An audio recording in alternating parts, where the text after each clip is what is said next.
In the sun-weathered heart of Wyoming, where dreams either bloom or wither beneath the endless sky, stands the once proud Morgan Ranch. Its owner, James Morgan, carries the weight of loss like the worn leather of his father's old saddle, familiar but heavy with memories. When he inherited the sprawling ranch, it came with a mountain of debt and a hollowness no cattle drive could fill.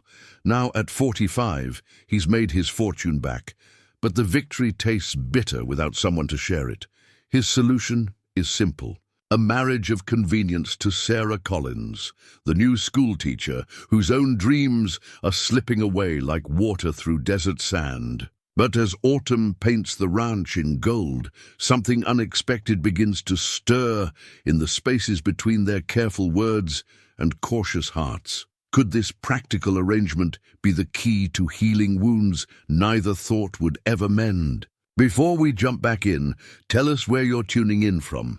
And if this story touches you, make sure you're subscribed, because tomorrow I've saved something extra special for you. The morning sun cast long shadows across the Morgan Ranch's main house, its weathered cedar siding wearing 20 years of Wyoming winters like badges of honor. James Morgan stood at his office window, one calloused hand resting on the leather chair that had been his father's, watching his ranch hands guide the latest shipment of prize cattle through the eastern gate. The operation was running like clockwork, just as it had for the past 5 years since he'd turned everything around. His father's old saddle hung on the wall behind his desk, its brass fittings catching the early light. James didn't need to turn around to see it. He knew every scratch, every worn spot, every story etched into that leather. It was the last thing his father had touched before the heart attack that changed everything. The day the bank came calling, that saddle had been the one thing James refused to sell.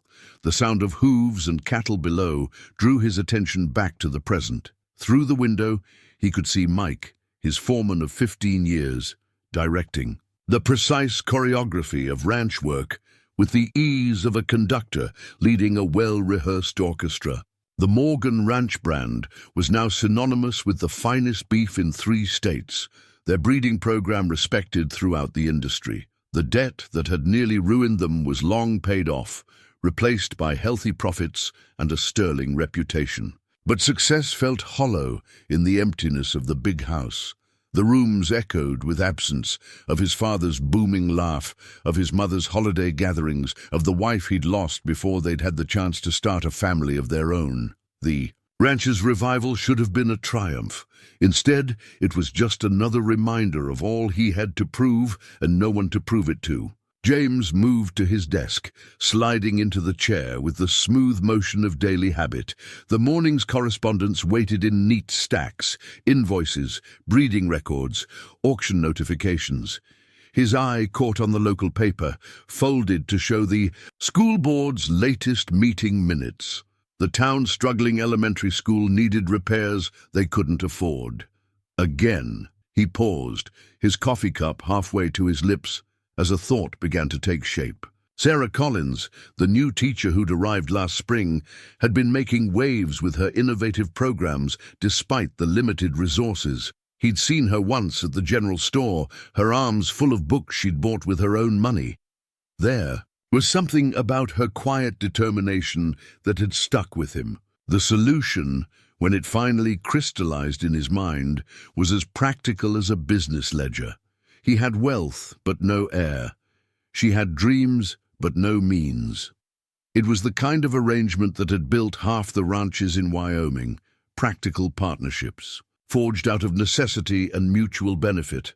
The fact that she was lovely in an understated way, with eyes that seemed to see straight through pretense, was beside the point. This would be a business transaction, nothing more. James set down his coffee and pulled out a fresh sheet of paper. He'd need to approach this carefully, craft the proposal with the same precision he used in his business dealings. No romance, no complications.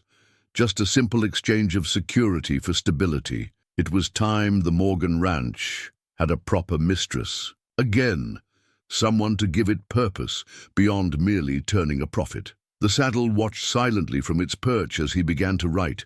its worn leather holding decades of Morgan family history. His father had always said that a ranch without family was just land and buildings.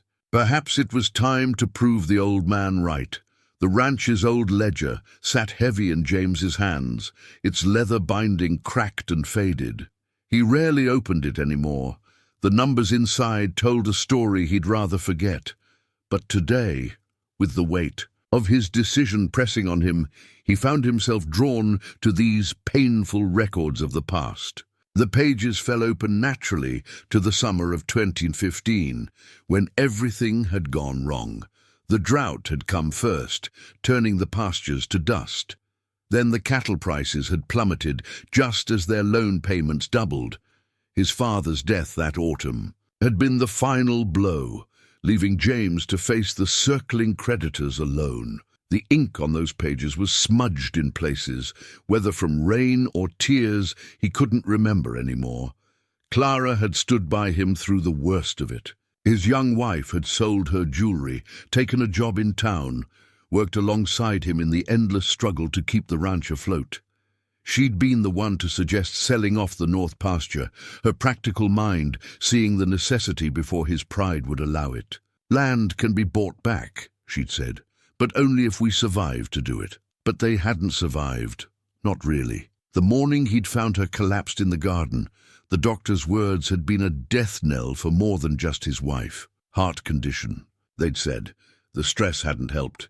James had stood in the cemetery, watching them lower her casket into Wyoming soil, knowing he'd failed them both. He'd sold everything after that, except his father's saddle and the core 1,000 acres that had been Morgan land since 1902. The bank had been eager to take the rest. He'd worked other ranches, learned new methods, made connections in the industry. When the chance came 5 years later to buy back the north pasture, he'd been ready. The rest had followed, piece by piece, until the Morgan ranch was whole again, larger even than in his father's day. The ledger's newer pages told a different story. Careful investments, strategic partnerships, innovative breeding programs. His father wouldn't have recognized half of what they did now, but he'd have respected the results. The Morgan brand on a steer meant something again. James turned to the latest entries, the neat columns of black ink showing profits that would have seemed impossible 10 years ago. He'd learned to be harder, smarter, more careful with both money and emotions. No more risks, no more trusting to luck or providence. Every decision calculated, every move planned, which made his current intention seem all the more out of character. A marriage of convenience was hardly modern business practice. But watching Sarah Collins at last month's town meeting, defending her students' needs with quiet passion, he'd seen something of Clara in her. The same practical determination, the same clear-eyed view of what needed to be done. But this wouldn't be like his marriage to Clara. He'd learned that lesson too well. This would be a partnership of equals, based on mutual benefit and clear terms. Sarah would have security, resources for her school, a position in the community that her current circumstances couldn't provide. He would have... what? An end to the solitude? Someone to share the burden of legacy? The ledger offered no answers to these less tangible calculations. James closed it carefully, running his hand over the worn cover. The ranch was stable now, profitable beyond even his careful planning. All he needed was someone to share it with, someone to help ensure its future, someone practical, intelligent, and uninterested in the messier complications of emotions. He stood, returning the ledger to its shelf beside decades of its predecessors. Through his window, he could see the school building in town, its paint peeling and roof in need of repair. Sarah would be there now, doing her best with too few resources and too little support. Perhaps it was time to make her an offer she couldn't afford to refuse. Sarah Collins stood before her classroom's single window, holding her teaching certificate in hands that refused to tremble. The morning light caught the gold lettering, making it shine despite the coffee stain in one corner and the slight tear along the edge. battle scars from 5 moves in 3 years, each one chasing the promise of a school that might last. The sound of chairs scraping across wooden floors echoed from the next room. The building was settling into its morning routine, all 12 students finding their places in the town's only remaining schoolhouse. Sarah tucked the certificate back into her desk drawer, smoothing it carefully before closing it away. That paper had cost her everything she'd inherited from her grandmother, but it had been worth every penny. "Miss Collins?" Tommy Jensen's voice carried through the doorway. "The roof's leaking again." She didn't need to look up to know where. The bucket they'd placed last week would need emptying again, 3rd time this month, and it was only September. The school board's last meeting had made it clear. There was no money for repairs, not with tax revenues down, and half the families moving closer to Casper for better opportunities. "I'll take care of it, Tommy," she called back, reaching for the mop she now kept behind her desk. At least the leak wasn't over any of the precious books she'd salvaged from yard sales and library discards. Her collection, meager as it was, represented 2 years of careful shopping and endless hours of repair work. The children were used to the routine now, moving their desks away from wet spots, sharing textbooks held together with more tape than binding, making do with what they had. Sarah had taught them to see it as an adventure rather than a hardship. "We're pioneers," she'd tell them, "just like your grandparents were, making something from nothing. That's what Wyoming was built on." But pioneers had help, she thought wryly, dumping the bucket's contents outside. They had communities that came together, barn raisings and harvest parties. These days, everyone was too busy surviving to worry about a struggling school on the edge of town. Her students deserved better. Bright minds like Katie Martinez, who could solve complex math problems in her head, but had to share a tattered pre-algebra book with 2 other students. Or Will Cooper, whose stories about ranch life showed a poet's soul hiding behind his shy smile. They needed more than one overwhelmed teacher could provide with a budget that barely covered basic supplies. Sarah paused at her desk, running her fingers over the lesson plans she'd stayed up late preparing. The paper was cheap, the kind that came in bulk from the dollar store, but the dream she'd written on it was solid gold. A proper library. Science equipment that wasn't left over from the 1980s, maybe even a computer or 2, so her students wouldn't fall behind the rest of the world. The morning bell rang. Another thing that needed fixing, its tone more wheeze than chime. Sarah straightened her simple blouse, checked that her hair was still neatly pinned back, and put on the smile her students had come to expect. It wasn't their fault that the school board's last letter, still sitting in her top drawer, warned of possible closure by winter if things didn't improve. "Good morning, class," she said, her voice carrying the warmth and confidence she'd perfected over years of making the best of difficult situations. "Today, we're going to talk about possibility, about how a single seed can grow into something magnificent if it's given the right care and attention." She turned to write on the chalkboard, careful to avoid the spot where the surface had worn, almost smooth. Behind her, she could hear the familiar rustle of notebooks opening, the scratch of pencils being sharpened. These children, with their eager minds and resilient spirits, were her real certification, worth far more than any paper in her drawer. The morning sun finally broke through the clouds, sending a shaft of light across her classroom. It caught the edge of her mother's old brooch, the one nice thing she allowed herself to wear to school. The light scattered, throwing tiny rainbows across her students' faces, and for a moment, Sarah could almost believe in magic. Almost believe that somehow, some way, she'd find a path to making her dreams for this school real. What she needed was a miracle. What she got, though she didn't know it yet, was about to be something far more complicated. A proposition from James Morgan that would change everything. The first draft of the marriage contract sat on James's desk like a challenge. His lawyer had raised an eyebrow at the request, but had delivered exactly what was asked for. a clear, business-like document that laid out terms of property, responsibilities, and mutual obligations. No flowery language, no romantic pretense. Just a practical solution to two separate problems. James straightened his tie, unused to wearing one on a regular workday.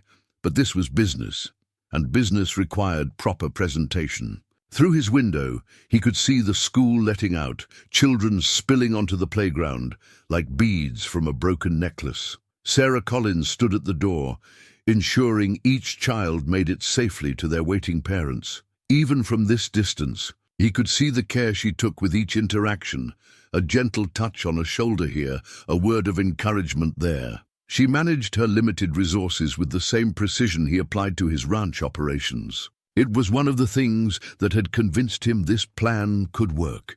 The contract had taken shape over several drafts, each version more refined than the last. She would get financial security, a proper home, and resources for her school.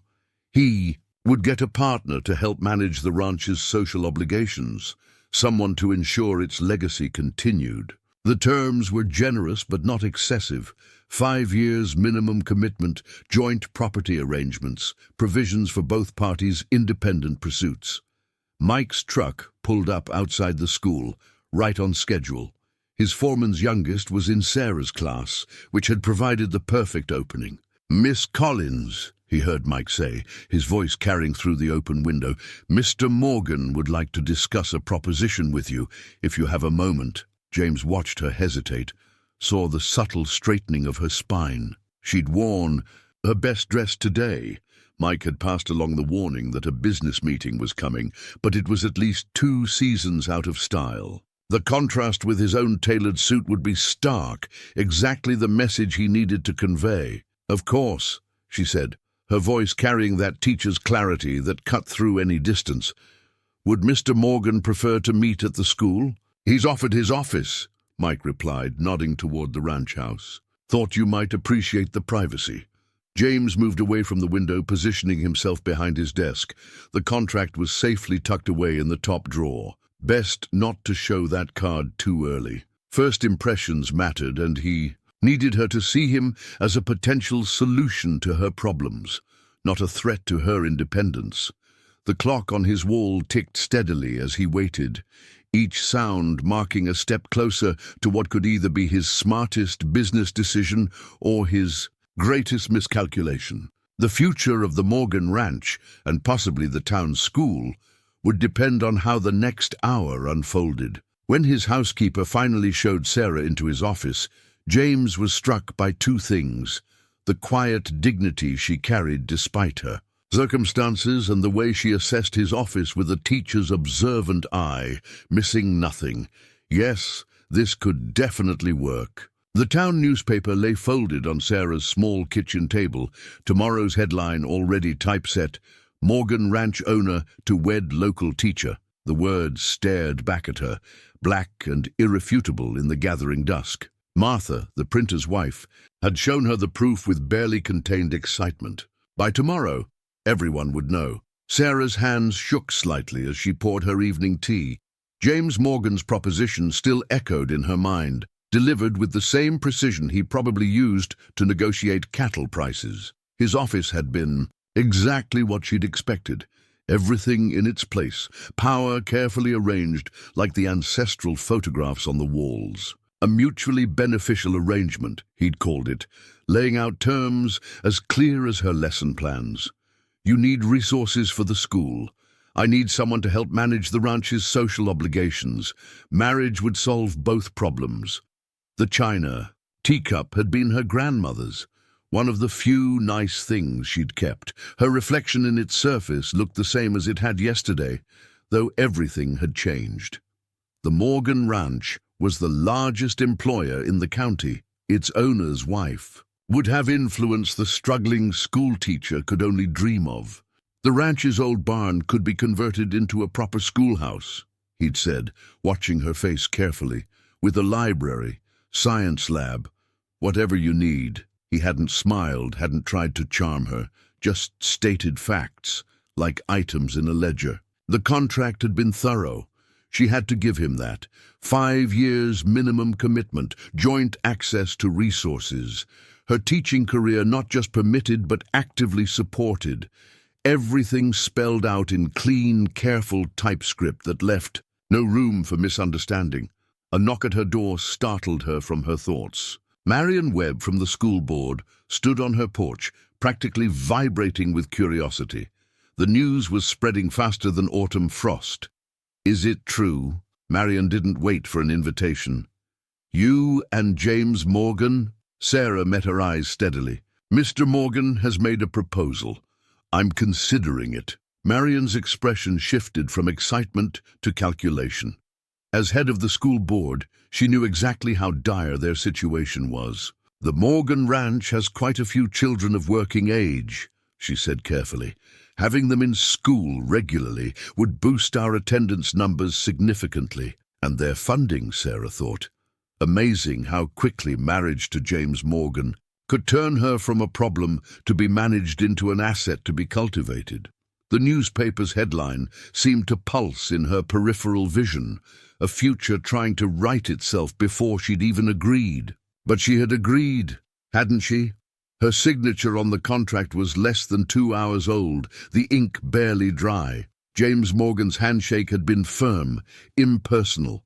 A business deal closed to everyone's satisfaction. By this time next month she'd be mistress of the Morgan Ranch and have resources she'd never dreamed of for her students. The wedding will be small, she heard herself telling Marion. Private. We're both practical people. Later, alone again with her cooling tea, Sarah traced the newspaper's letters with one finger. The article praised James Morgan's philanthropy, his dedication to the community. No mention of her beyond her name and position. That would change. Soon enough, everything would change. She'd done harder things than marry a wealthy rancher who wanted nothing more from her than her competence and discretion. At least this time, the sacrifice would benefit more than just herself. Her students' faces floated in her mind, their potential finally having a chance to bloom. Still, as she prepared for bed in her small rented house, she couldn't help wondering what else that carefully worded contract might end up costing her. The house keys felt foreign in Sarah's hand, heavy brass that had been polished to a soft glow by generations of Morgan wives. Mrs. Garcia, the housekeeper, had presented them, with a formality that bordered on ceremony. Each key carefully labeled in her precise handwriting. Front door, kitchen door, side entrance, back gate, a kingdom of locks, and now she was supposed to be their keeper. Your room is the blue suite, Mrs. Morgan, Mrs. Garcia said, and Sarah managed not to flinch at the name. They'd agreed to separate bedrooms, a detail not included in the public version of their arrangement. Mr. Morgan thought you'd appreciate the morning light for your lesson planning? The blue suite was larger than her entire rented house had been, with windows that overlooked both the distant mountains and the sprawling ranch yards. A desk, antique oak that probably cost more than her yearly salary, sat positioned to catch the dawn light. Everything spoke of careful preparation and consideration, right down to the new laptop computer centered precisely on the desk's leather inlay. The Wi-Fi password is in the drawer, Mrs. Garcia continued, her tone making it clear she found such modern conveniences slightly suspicious. Mr. Morgan had the internet connection upgraded for your teaching work. Sarah set her single suitcase down beside a bed that could have slept 4. Her few possessions would barely fill one drawer of the massive armoire that dominated one wall. Thank you, Mrs. Garcia. I appreciate your help. The housekeeper's expression softened slightly. Dinner is at 7 sharp. Mr. Morgan takes his meals in the formal dining room. A pause. The last Mrs. Morgan preferred breakfast in her room, but I'll join Mr. Morgan for all meals, Sarah said firmly. They had an arrangement to sell, after all. Unless school duties interfere. Mrs. Garcia nodded, approval flickering briefly across her features. Very good, ma'am. Will you be wanting to review the household accounts? Mrs. Morgan, the first Mrs. Morgan, always did so on Mondays. Clara. The first Mrs. Morgan had been Clara, and her presence lingered in every careful euphemism, every sidelong glance from the staff. Sarah had known there would be ghosts in this marriage, but she hadn't expected them to be quite so actively maintained. "Perhaps next week," Sarah said, moving to unpack her meager wardrobe. "I'd like to settle in first." Left alone, she tried to imagine herself belonging in this room with its subtle elegance and carefully curated comfort. The keys weighed heavy in her pocket, like anchors tying her to this new reality. From her window, she could see ranch hands moving cattle between pastures, their actions coordinated with the precision she'd come to associate with James Morgan's world. A soft knock interrupted her thoughts. James stood in the doorway, still, in his work clothes, but freshly cleaned up. "Everything satisfactory?" he asked, exactly as if she were a client being shown a property. "Very," she said, matching his professional tone. "The desk is perfect for my work." He nodded, satisfied. "I've had the barn measurements drawn up. The architect can meet with you next week about the school conversion, if that suits your schedule." Business. This was all business. She could do business.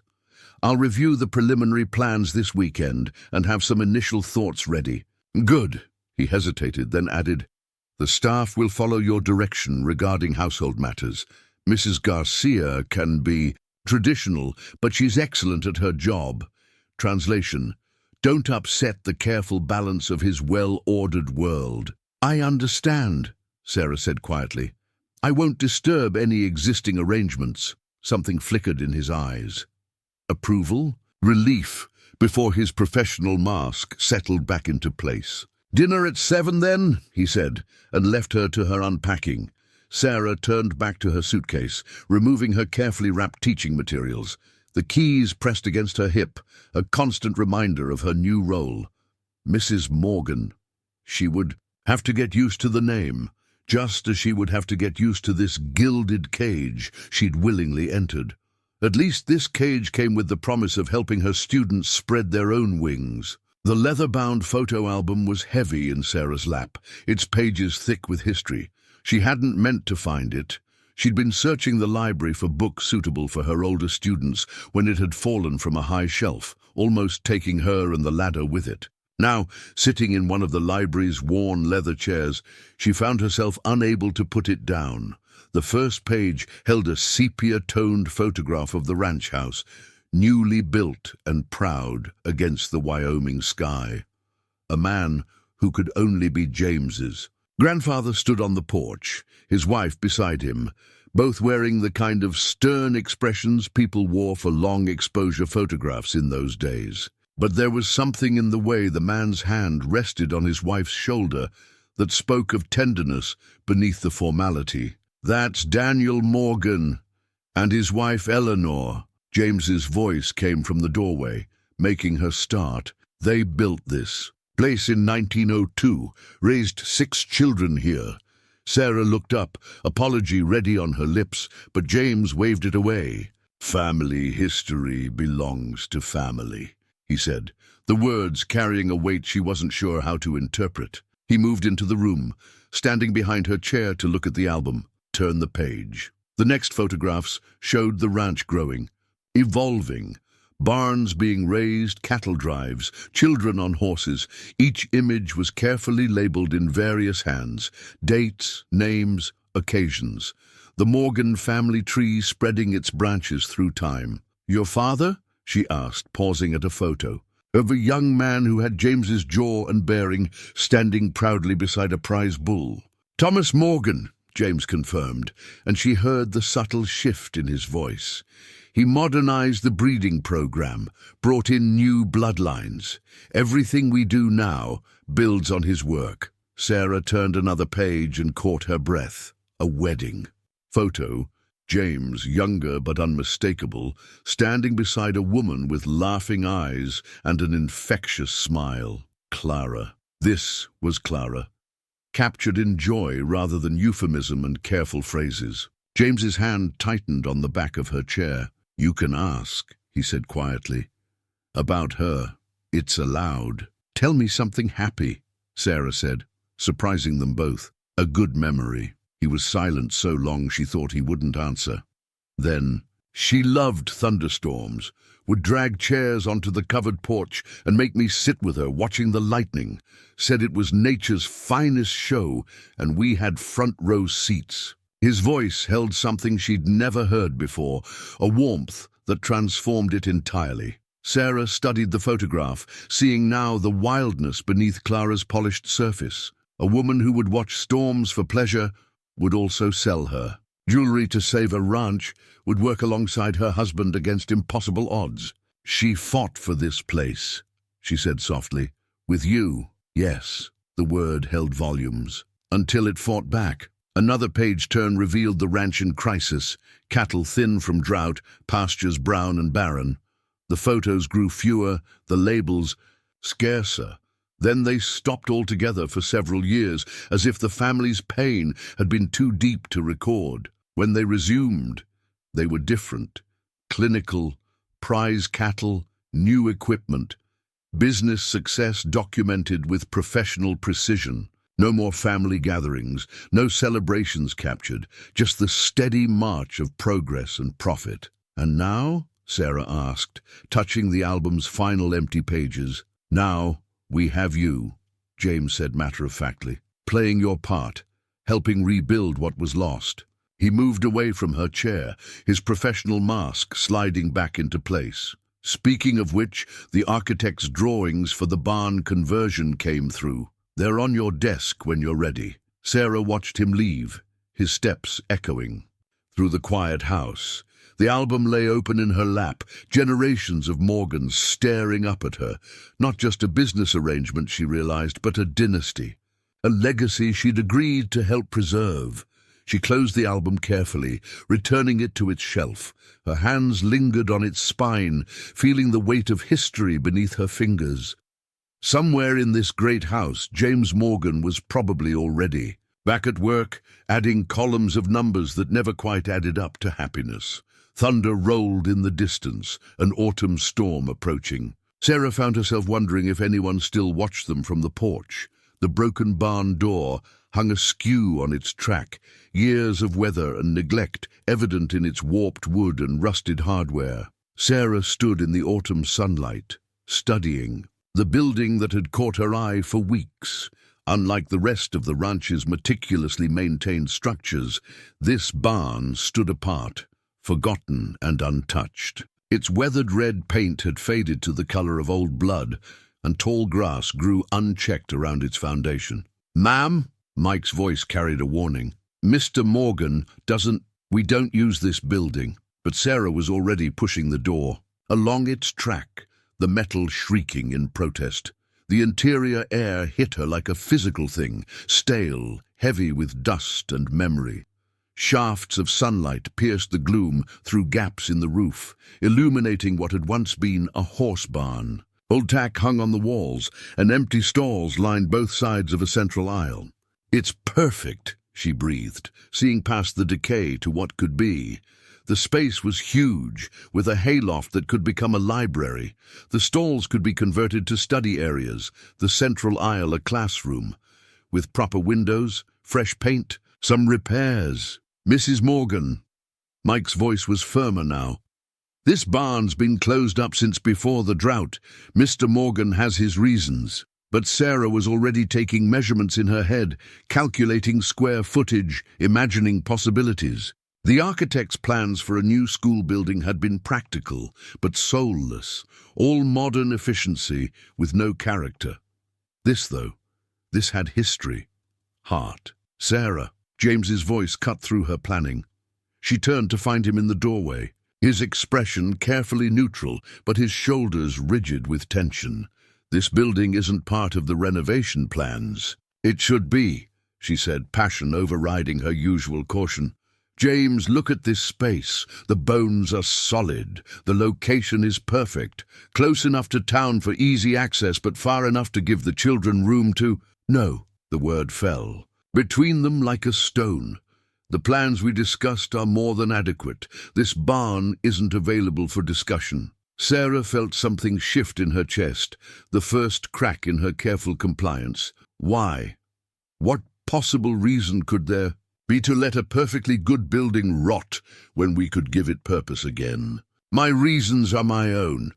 His voice had taken on that distant quality she'd come to recognize as dangerous. "The new building will suit your needs." "My needs?" The crack widened. "What about the children's needs? They deserve more than some sterile box dropped onto the prairie. They deserve a place with character, with history." "What they deserve," James cut in, "is irrelevant to this discussion. The barn is not an option."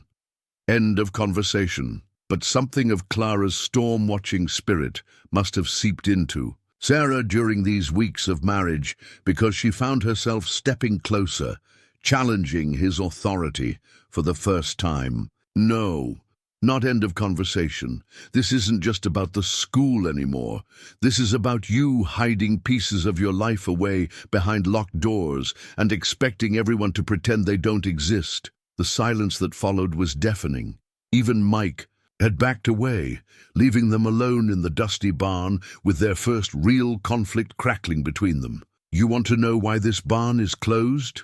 James's voice was dangerously quiet. "This is where I found her. Clara.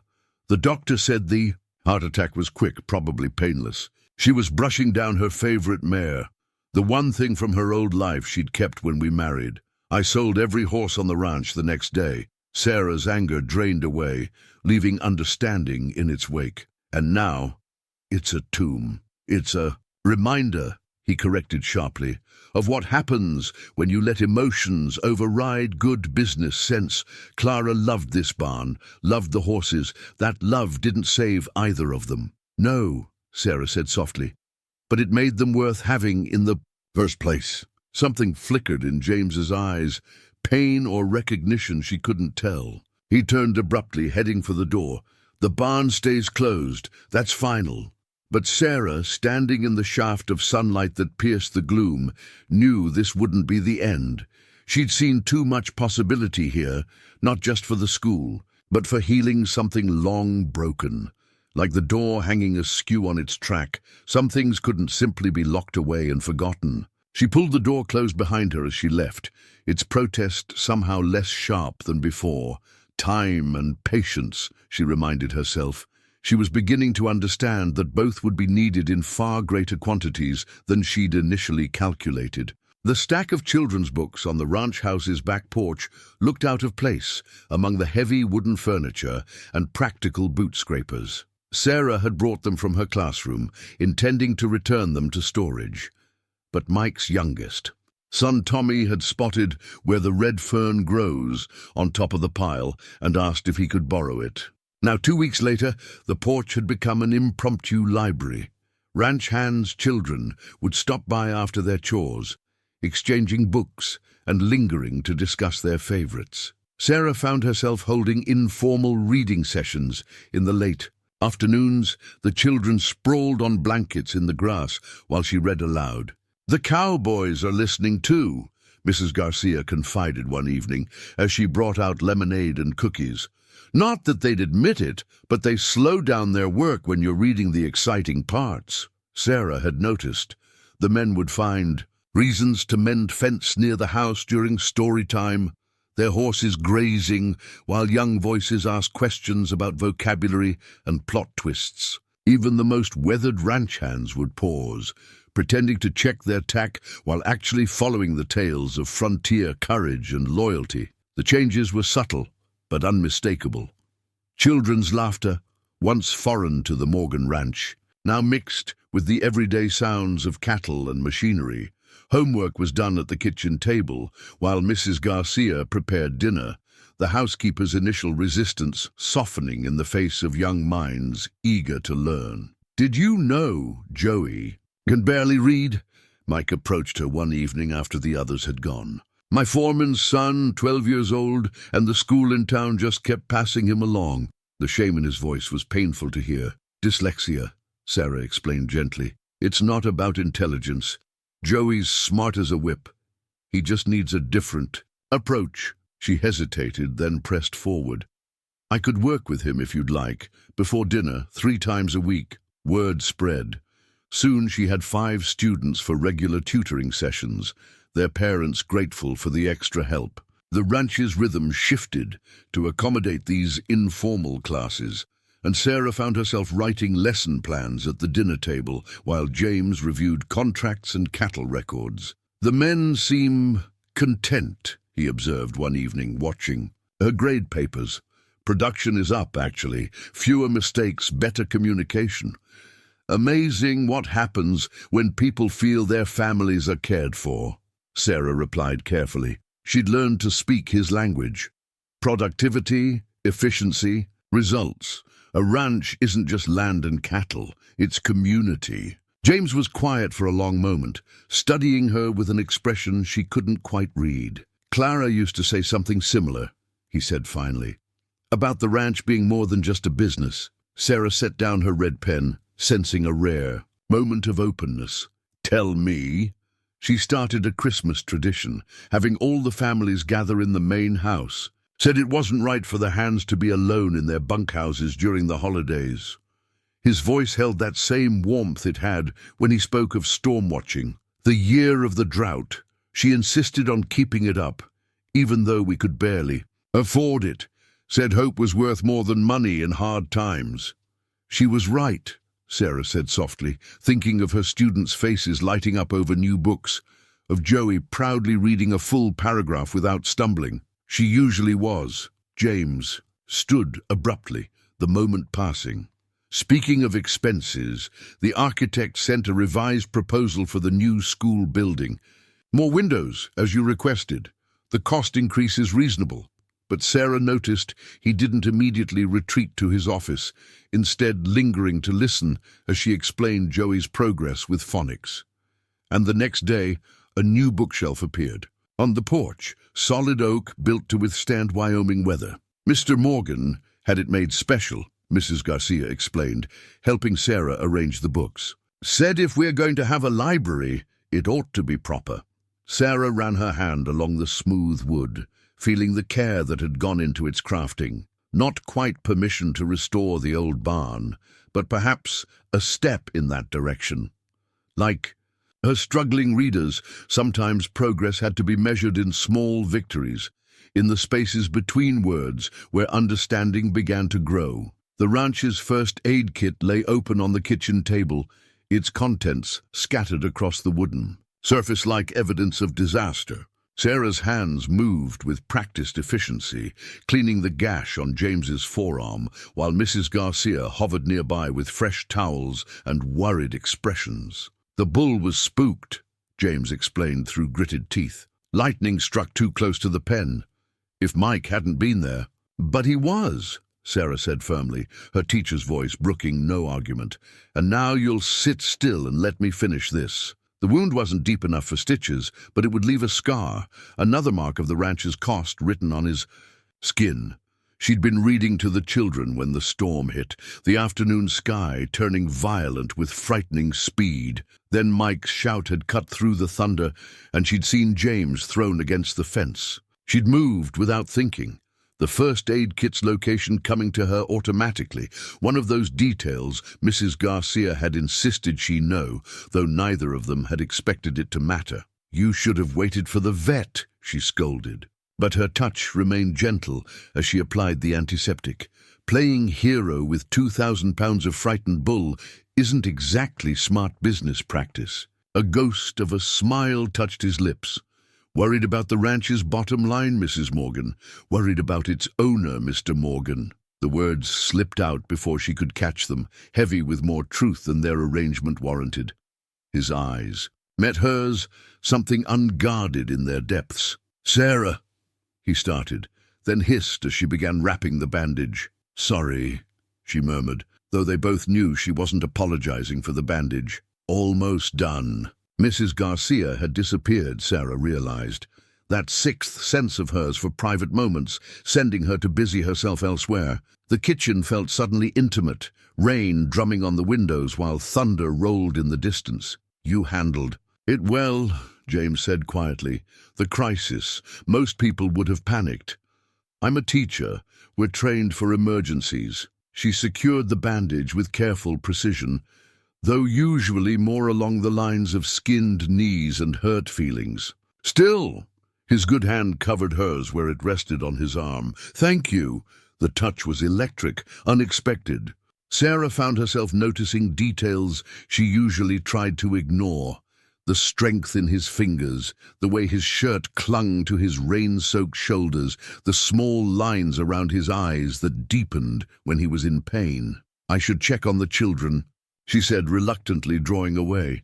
They were frightened by the storm. Of course. He straightened, professional distance sliding back into place. But as she reached the door, he added, "They're lucky to have you. We all are." Sarah paused, her hand on the doorframe. "Even when I argue about old barns." Especially then. The admission seemed to surprise him as much as it did her. "Clara would have liked you, I think. Your determination. The comparison should have stung, but somehow it didn't. Perhaps because for the first time he'd spoken of Clara not as a ghost to be avoided, but as a bridge between past and present. "Will you tell me about her?" Sarah asked impulsively. "Sometime. Not the sad parts, I know those, but the good memories, the ones worth keeping." James looked down at his bandaged arm, then back at her. "Perhaps," he said slowly. "Over dinner. The children will want to know you're all right. But afterward, I'd like that." She smiled, understanding the effort behind the offer. "Try not to wrestle any more bulls before then." His quiet laugh followed her down the hallway, as warm and unexpected as his touch had been. The first aid kit would need restocking, she thought. And perhaps, like the bookshelf on the porch, this too was a small step towards something neither of them had planned for. The box of love letters fell from the high shelf as Sarah reorganized the study closet, its contents spilling across the floor like autumn leaves. She hadn't meant to read them, had started gathering them up immediately. But Clara's handwriting caught her eye, elegant and confident even in faded ink. "My dearest James," the top letter began, "another spring morning dawns on our ranch, and I find myself watching you from the kitchen window as you work with the new colts. You're so gentle with them, though you'd never admit it. It's the same gentleness I see when you think no one's watching. The way you check on the newborn calves, how you slow your stride to match old Buck's arthritic pace." Sarah's hands trembled as she read. This wasn't the practical rancher's wife from the photographs, or the tragic figure from ranch gossip. This was a woman deeply in love, seeing past her husband's careful defenses to the heart he tried so hard to hide. "I know the bank's pressuring you again," another letter read. "I see the worry you carry, the weight of your father's legacy heavy on your shoulders. But, my love, you're not alone in this fight. Whatever comes, we face it together. The ranch isn't just land and buildings, it's our dream, our future. And dreams like those wild roses I insist on planting can bloom even in the hardest soil." The letters tracked their life together, the good years and the bad, the drought's slow stranglehold on their hopes. Clara's handwriting remained steady even as her words spoke of mounting troubles. "The ranch hands' wives brought food again. Today," she'd written. "They say it's to share recipes, but I know they're checking on us. You'd be proud of how this community pulls together in hard times. Remember that, my love, when the numbers don't add up. Some things can't be measured in dollars and cents." "Sarah," James's voice from the doorway made her start guiltily. "Mrs. Garcia said you were—" He stopped, seeing the scattered letters, color draining from his face. "I'm so sorry," she began, gathering them hastily. "I was organizing and the box fell. I shouldn't have—" "Read them." His voice was strange, tight with some emotion she couldn't identify. "What did you think?" Sarah looked up, meeting his eyes directly. "I think she saw you clearly. The real you behind all the practical business decisions and careful distances." James moved into the room slowly, as if approaching a spooked horse. He knelt beside her, picking up one of the letters. She wrote every week those last years, said someone needed to record the ranch's heart, not just its accounts. His finger traced the signature. "I never wrote back, too busy trying to save everything to see what I was losing. But you kept them," Sarah said softly. "All of them. Couldn't bring myself to burn them with the rest." He glanced at her sharply. "The way I've been burning everything else she valued. The horses, The barn, the Christmas gatherings. Sarah held out the letter she'd been reading, the one about the wild roses. She wouldn't want that, any of it. These letters, James, they're full of life and hope and... She hesitated, then finished. Love. Real, clear-eyed love that saw all the flaws and difficulties and chose them anyway. The way you see the potential in that broken-down barn. His voice held a note she'd never heard before, something almost like humor, though his eyes remained serious. The way you've turned this ranch back into a community, despite my best efforts to keep it purely business. Sarah began, but found herself without words as James reached out, brushing a strand of hair from her face. Clara was right. About the wild roses, he said quietly. They're still blooming out by the old barn. Stubbornest things on the ranch besides maybe you.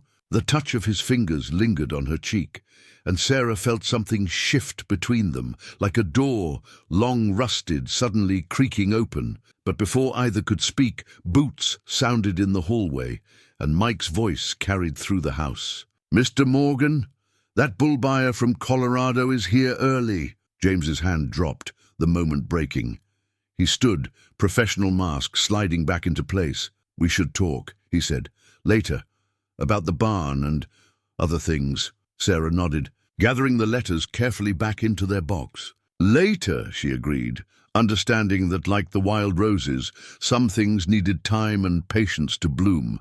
The legal notice arrived on a Tuesday morning, its official seal gleaming like a warning on crisp white paper. Sarah found it in the mail, pile as she sorted through the ranch's correspondence, her heart stopping when she read the first paragraph. The letterhead belonged to the state's education board, but the real threat lay in the careful legal language below. "Pursuant to recent allegations regarding the nature of your marriage contract, concerns about the ethical implications of your teaching position, potential conflicts of interest, pending review of your professional status." She was still, staring at it when James came in from his morning rounds, his boots leaving mud on Mrs. Garcia's freshly mopped floor. He stopped short when he saw her face. "What is it?" "Someone reported us," she said, her voice surprisingly steady as she handed him the notice. "They're questioning the legitimacy of our marriage, saying it's a business arrangement that violates ethical guidelines for teachers, that I'm using my position as your wife to secure unfair advantages for the school." James read quickly, his expression darkening. "Marion Webb," he said flatly. "Has to be. She's been pushing to get her niece installed as the new teacher since before you came. She was so supportive of our marriage," Sarah whispered, "said it would be good for the school, until you started succeeding. Until the ranch families began sending their children to regular classes instead of pulling them out for work. Until your after-school programs started showing real results." His jaw tightened. Success makes enemies, especially in small towns. The notice seemed to pulse in his hands, its threats reaching beyond their careful arrangement to endanger everything Sarah had built. Without her teaching certificate, the school project would collapse.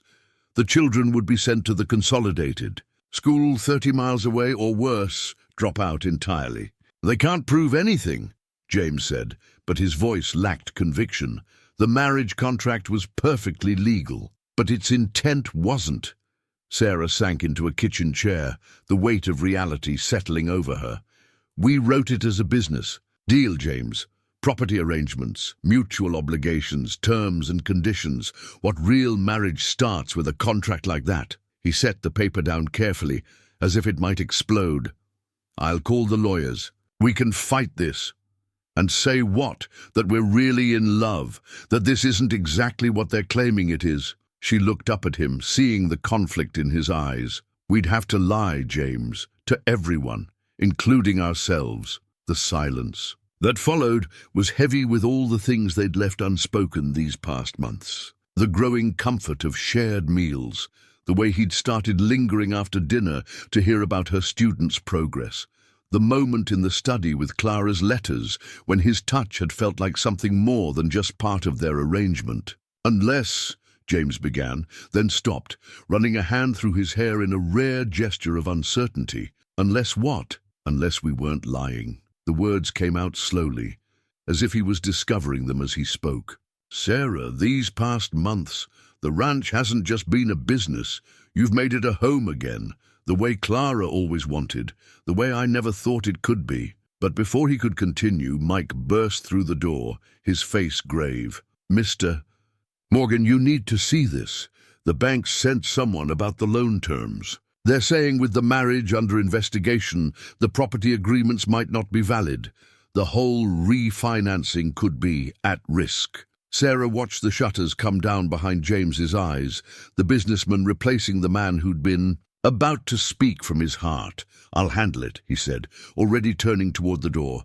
Sarah, we'll talk later. She sat alone in the kitchen, the legal notice mocking her from the table.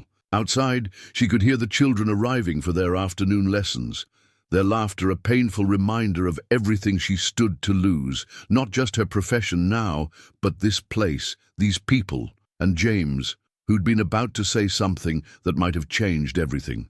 The bank documents spread across James's desk like a web of threats, each page highlighting another vulnerability in their carefully constructed world. Sarah stood in the doorway, watching him pore over the refinancing terms while the bank representative, a thin man named Harrison, tapped his fingers impatiently on his briefcase. As you can see, Mr. Morgan, Harrison was saying, the preferential rates were contingent on the stability of your domestic situation.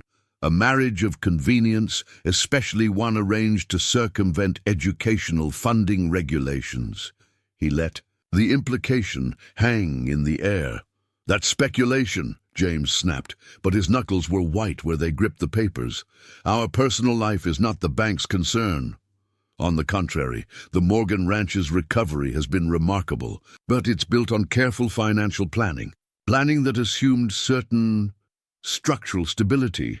Harrison's eyes flicked to Sarah. If the marriage is invalidated, the property arrangements revert.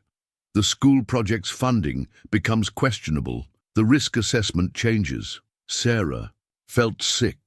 She'd known their arrangement was complex, but she hadn't realized how many threads James had woven together to make it work. The school, the ranch's refinancing, the careful balance of community interests, all of it depending on the fiction of their marriage. I need to make some calls, James said, his voice carrying that dangerous calm she'd come to recognize. If you'll excuse us, Mr. Harrison. But the banker wasn't finished.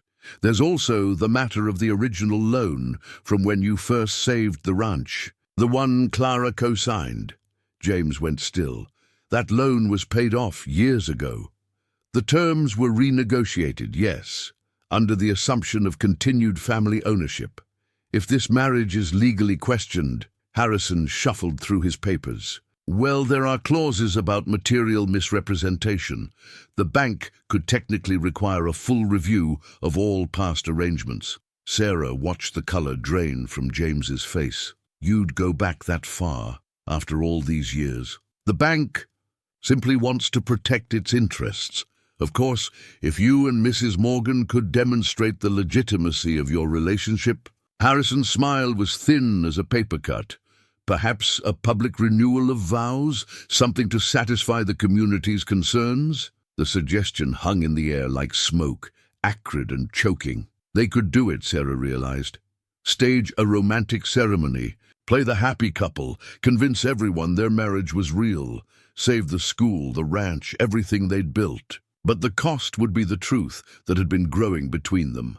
The real feelings that had nothing to do with contracts and everything to do with shared meals and quiet conversations, with the way James looked at her when he thought she wouldn't notice. I think, she said, her voice stronger than she felt, that Mr. Morgan and I need to discuss this privately. Harrison gathered his papers with deliberate slowness. The bank will need an answer by Friday.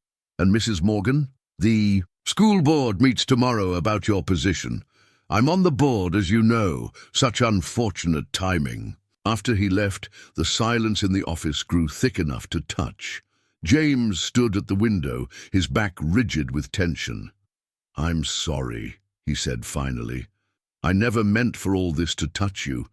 The past, the debts, they were my burden to carry." "Our burden," Sarah corrected quietly. "Isn't that what marriage is supposed to be, even one that started like ours?" He turned then, and the raw honesty in his eyes made her breath catch. "Sarah, But once again they were interrupted. Mrs. Garcia appeared in the doorway, her face worried. "The school board's called an emergency meeting. They want Mrs. Morgan there in an hour." The moment shattered. James's expression closed off, the walls coming back up. "We'll finish this later," he said, already reaching for his phone. "I need to talk to the lawyers." Sarah nodded, gathering her dignity around her like armor. She had her own battles to fight now, and her students' futures hanging in the balance. But as she left the office, she couldn't help wondering if there would ever be a later that didn't come too late. The architectural plans for the barn's conversion lay spread across the kitchen table, their crisp blue lines stark against the worn wood. Sarah had worked through the night, fueled by coffee and determination, combining the architect's technical drawings with her own carefully researched proposals. Every detail was there, from the preservation of the barn's historic features to the modern amenities that would make it a proper school. "You should be resting," Mrs. Garcia said, setting down a fresh cup of coffee. The school board meeting went exactly as expected. Sarah didn't look up from her work. "They've suspended me pending investigation. Marion Webb is acting principal now." The words tasted bitter, but she forced them out anyway. "Which means I have nothing left to lose." The housekeeper's hand rested briefly on her shoulder. "You have us, Mrs. Morgan. The ranch hand's children are already saying they won't go to school if you're not teaching." Sarah's pencil paused over the plans. In the past 24 hours, she'd received dozens of messages from ranch families, all offering support. Mike's wife had organized a petition, even old Mr. Peterson, who hadn't set foot on the ranch since James's father died, had called to say he remembered when the barn had been the heart of the community. "Look at this," she said, pulling out an old photograph she'd found in the ranch archives. The barn hosted community gatherings before the drought, harvest festivals, Christmas celebrations, town meetings. It wasn't just for horses. It was where the ranch and town came together. The plans reflected that history. The main floor would house classrooms, but with movable walls that could open up for community events. The hayloft would become a library and computer lab, with broad windows offering views of both the mountains and the ranch yards. Outside, she'd designed gardens where students could learn about Wyoming's native plants and sustainable agriculture. "It's not just a school," Sarah explained, warming to her subject. "It's a community center, an educational hub for the whole region. We could offer adult education classes in the evenings, workshops on ranching techniques, cultural events." "Does Mr. Morgan know about this?" Mrs. Garcia asked carefully. "He's been in meetings with the lawyers all day." Sarah's hand strayed to the letter from the bank, now creased from multiple readings. "Trying to save what he can of the ranch's financing." Thunder rumbled in the distance, and both women looked up. The weather service had been warning about a major storm system moving in, but Sarah had bigger concerns than rain. "I know what everyone thinks," she said quietly, "that I married James for his money, that I used him to get what I wanted for the school, and maybe that's how it started. But now you love him." Mrs. Garcia finished simply. "Anyone with eyes can see that, and he—" "Mrs. Morgan?" Mike's voice interrupted from the doorway. He was soaked from the rain that had started falling. "Got word from town. The school board's called another meeting for tomorrow morning. They're voting on whether to close the school entirely, merge it with Casper Regional." Sarah's hands clenched. "On the architectural plans. They can't. The distance alone would mean half our students couldn't attend regularly." "That's probably the point," Mike said grimly. "Easier to control things when folks don't have options." The storm was picking up outside, wind rattling the windows. Sarah looked at her plans, at all the possibilities laid out in careful lines and measurements. Then she looked at the old photograph, at the barn in its glory days, full of life and community spirit. "Where's James?" she asked suddenly. "At the north pasture," Mike answered. "We've got cattle to move before this storm hits full force." He said not to wait dinner. Sarah was already moving, gathering the plans into her arms. "Mrs. Garcia, I need you to make some calls.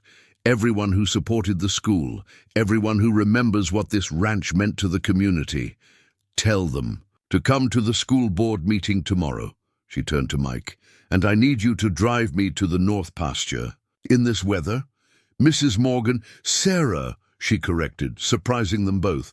"My name is Sarah, and I'm done letting other people write my story, or this ranch's story." She looked down at the plans, at her vision for healing not just a building, but a community. "It's time we all remembered what we're really fighting for." The drive to the north pasture was treacherous, rain turning the dirt roads to mud. Mike handled the truck with the skill of decades, but even he tensed when lightning split the sky directly ahead. Through the rain-streaked windshield, Sarah could make out shapes moving in the gloom. Ranch hands on horseback, working to guide, the cattle to shelter.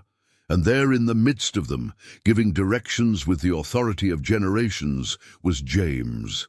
She was out of the truck before Mike could protest, the architectural plans protected inside her rain jacket. The wind nearly knocked her over, but she kept moving, following the sound of James's voice through the storm. "Sarah." He turned in his saddle, face incredulous beneath his rain-slicked hat. "What are you doing out here? It's not safe." "Neither is hiding from the truth," she called back, fighting to make herself heard over the wind. "We need to talk about the barn, about everything." Another lightning strike illuminated his face, showing her the conflict there.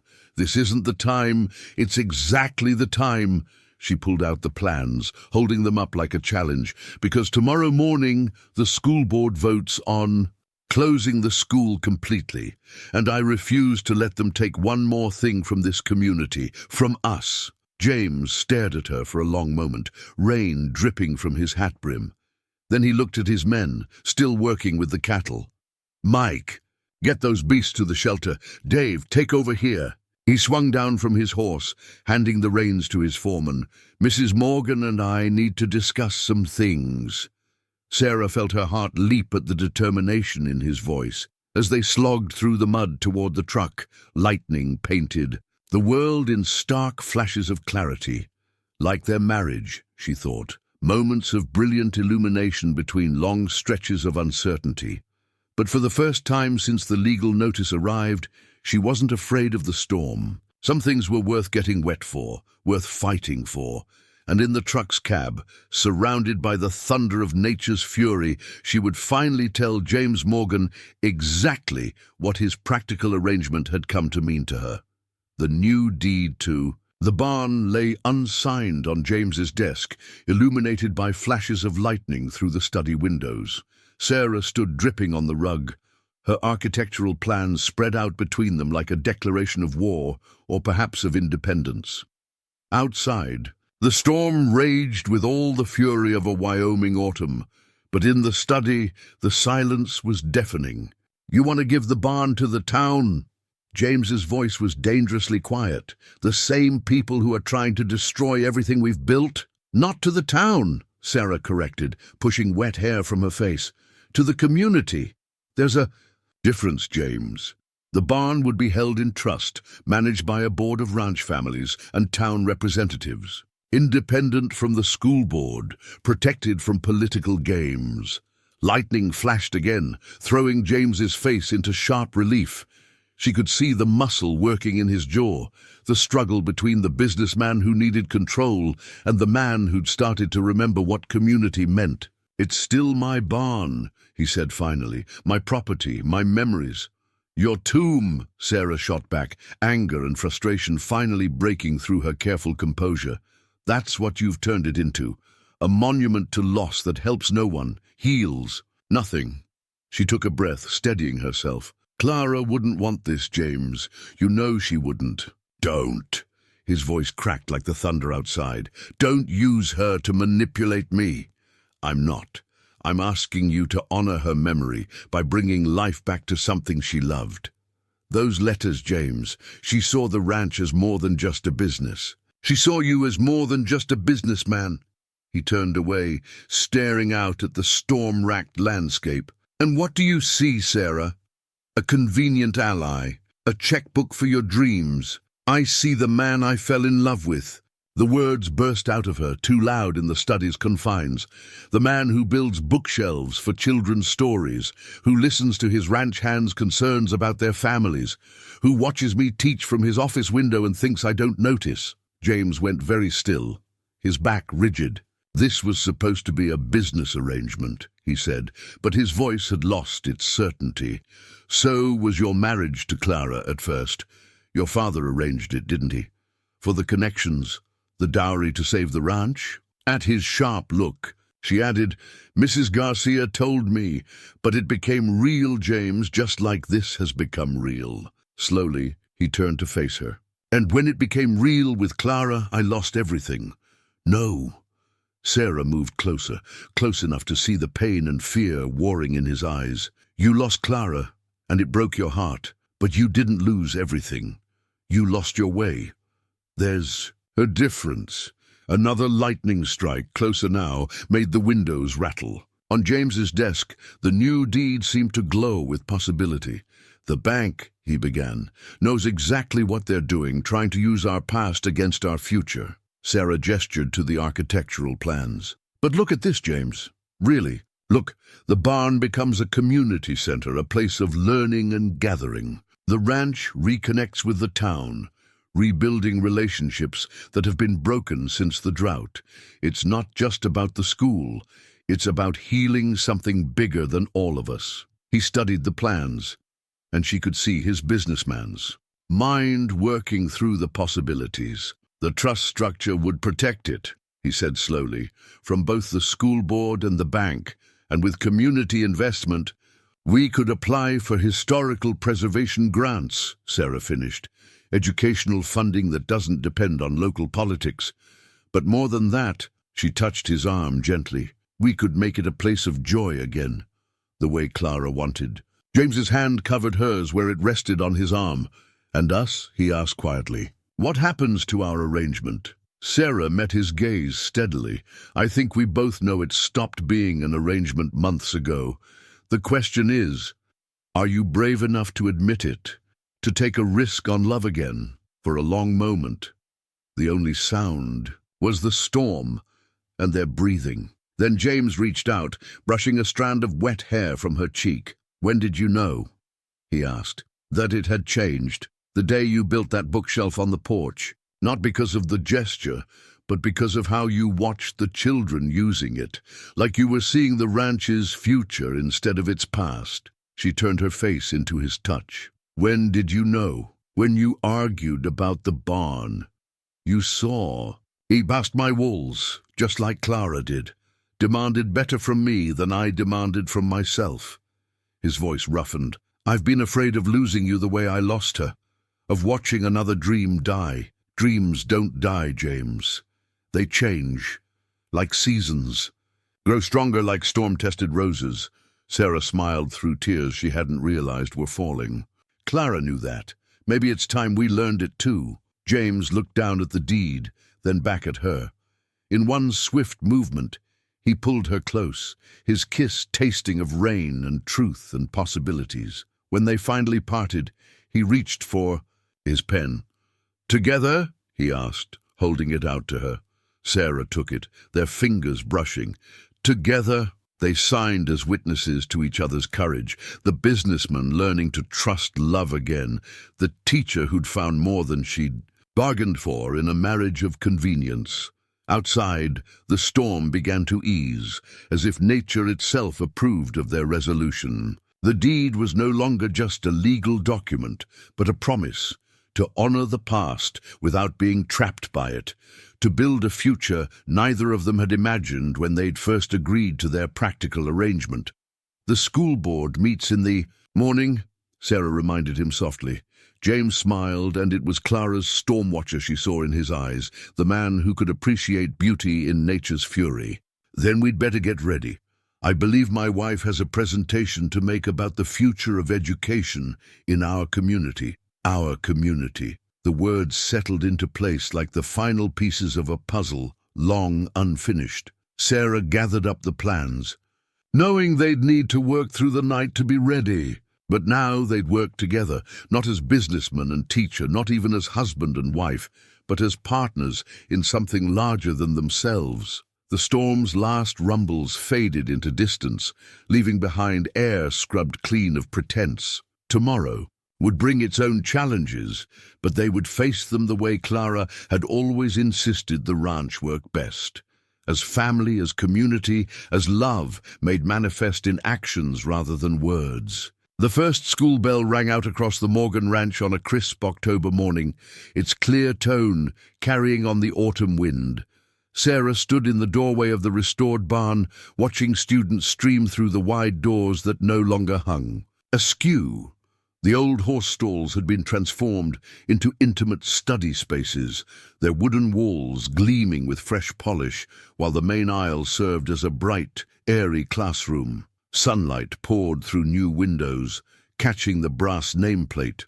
By the entrance, Morgan Ranch Community School, where traditions grow. Below it hung a photograph of Clara, her smile as bright as Sarah remembered from the love letters, now displayed proudly in the library upstairs. James appeared beside her, slipping his hand into hers as Joey Martinez rushed past them, proudly, carrying his new reading workbook. Clara would have loved this, he said softly, watching the barn fill with life and laughter. Sarah squeezed his hand, remembering storm-watched roses and promises kept. She does, she corrected gently.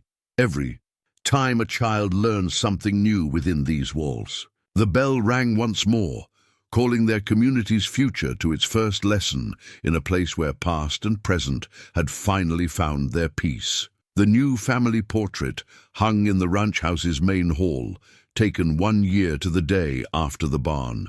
School's opening. In it, James and Sarah stood on the porch steps, surrounded by their extended family, ranch hands and their children, teachers, community members who'd become as close as blood. The photographer had captured the moment just as the autumn wind lifted Sarah's hair, just as James turned to smile at her with unguarded affection. Mrs. Garcia paused in her dusting to study the image, remembering the careful distance that once defined the Morgan Ranch. Now, laughter echoed through the halls daily. The formal dining room hosted community potlucks. Even the garden boasted Clara's wild roses alongside the students' carefully tended vegetable plots. Through the window, she could see James and Sarah walking hand in hand toward the barn school, pausing to watch the sunset paint the buildings gold. They still had their practical sides, him with his ledgers, her with her lesson plans, but love had softened their edges, made room for dreams among the calculations. The ranch had found its heart again, and in doing so had helped heal a community. Not just a marriage of convenience after all, Mrs. Garcia thought with satisfaction, but a union of purpose, passion, and possibility. Exactly the kind of legacy Clara would have wished for her beloved home.